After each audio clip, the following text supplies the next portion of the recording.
Hello and welcome to the I Can Do podcast with Benjamin Lee. We're here to talk about tips and strategies to have an I Can Do mindset when it comes to faith, family, fitness, and food.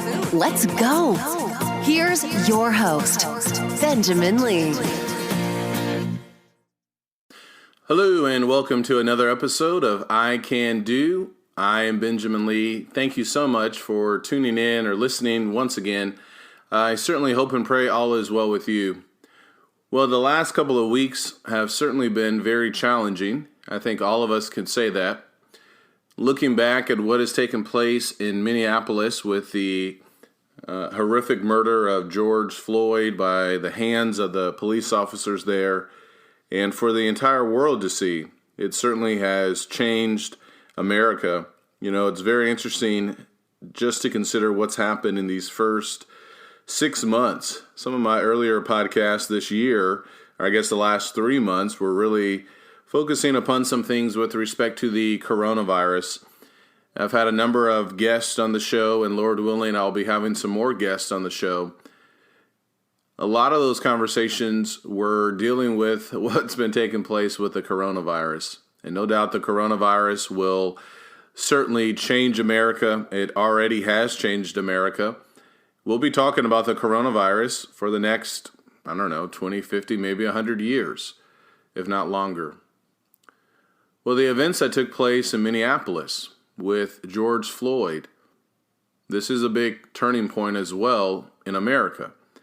It's something that we're going to be talking about for years to come.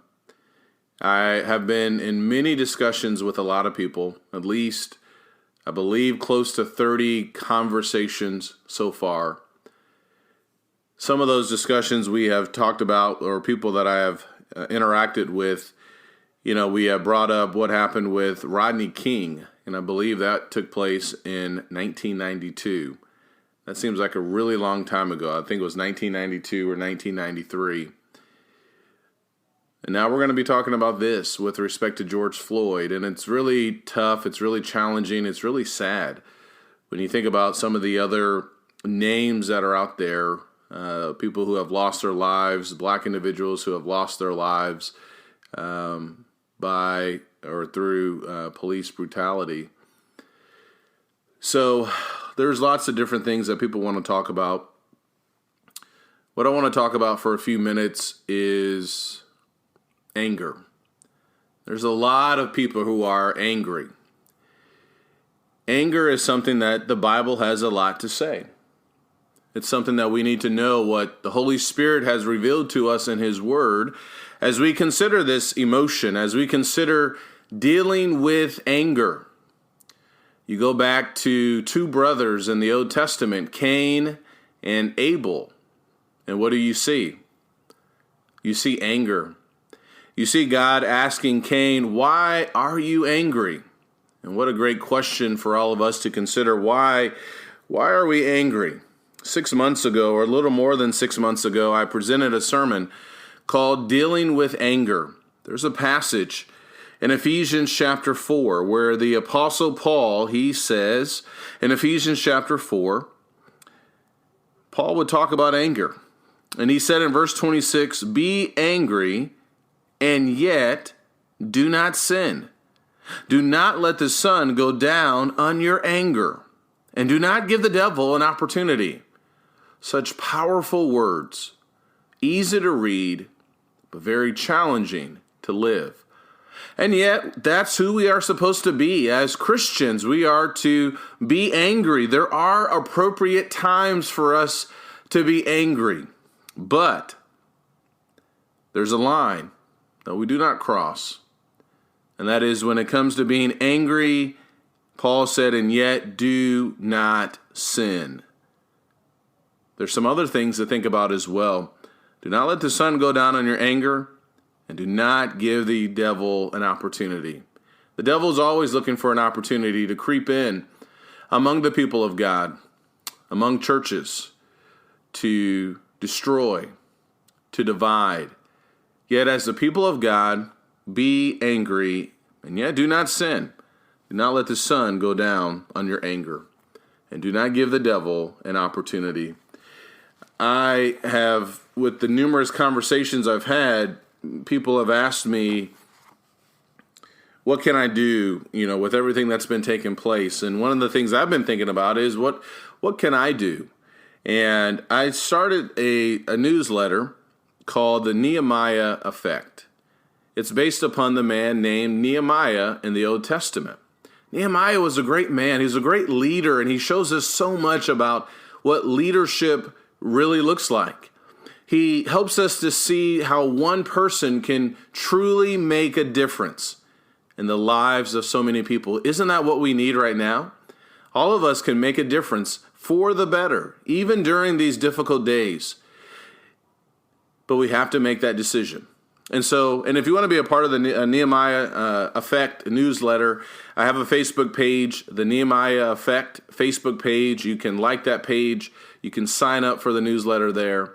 And love to have you be a part of this as well. This is something, Lord willing, that I'm working on that I like to share with others.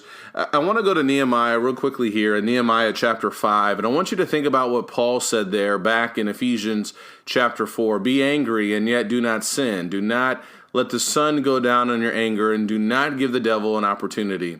Those words, even though they were spoken obviously many years after the life of Nehemiah, Nehemiah is a great case study where Nehemiah really shows us what that looks like in action.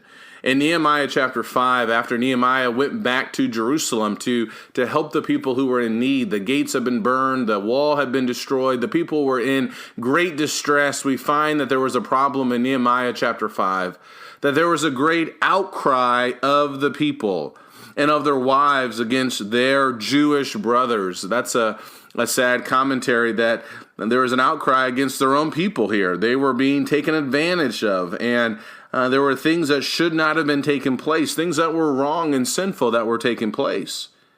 What we see is that in Nehemiah chapter 5 and verse number 6, we see that Nehemiah, he got angry. Then I was very angry when I had heard their outcry and these words. You see, anger is sometimes appropriate. It can be very appropriate. There's this outcry that's taking place. There's this injustice that's taking place. When Nehemiah hears about it, it's a natural response. He's angry. You ever felt that way? I know you have. But the challenge is what Paul said when he said, be angry and yet do not sin, which means that there's a line that we cannot cross. It could be very easy to go down that path, whether it's with the words that we say, the actions that we may perform, whatever the case may be, we can quickly lose control. But Nehemiah helps us to see how it's possible to be angry and yet do not sin. In verse number 7 of chapter 5, Nehemiah says, I consulted with myself. This is where he took a pause.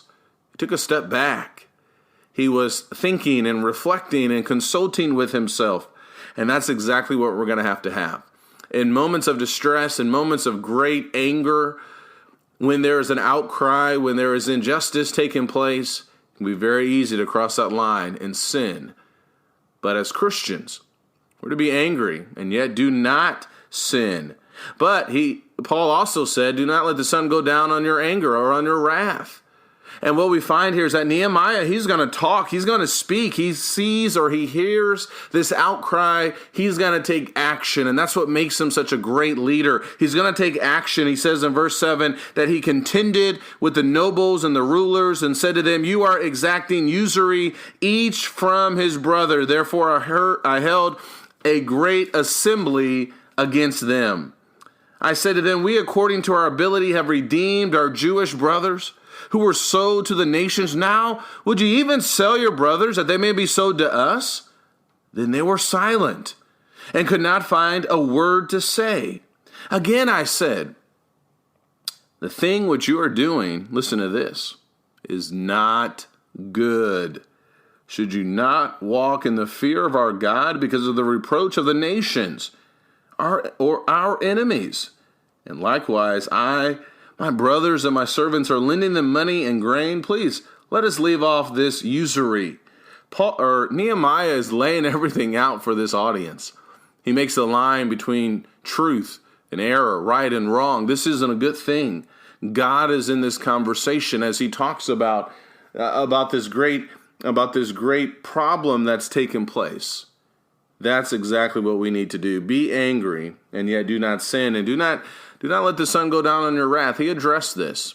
And sometimes things need to be addressed. They can be addressed in the proper way, as Nehemiah helps us to see. And remember what Paul said. Do not give the devil an opportunity. You got to remember what Nehemiah was building. He's helping the people build a wall that is absolutely necessary.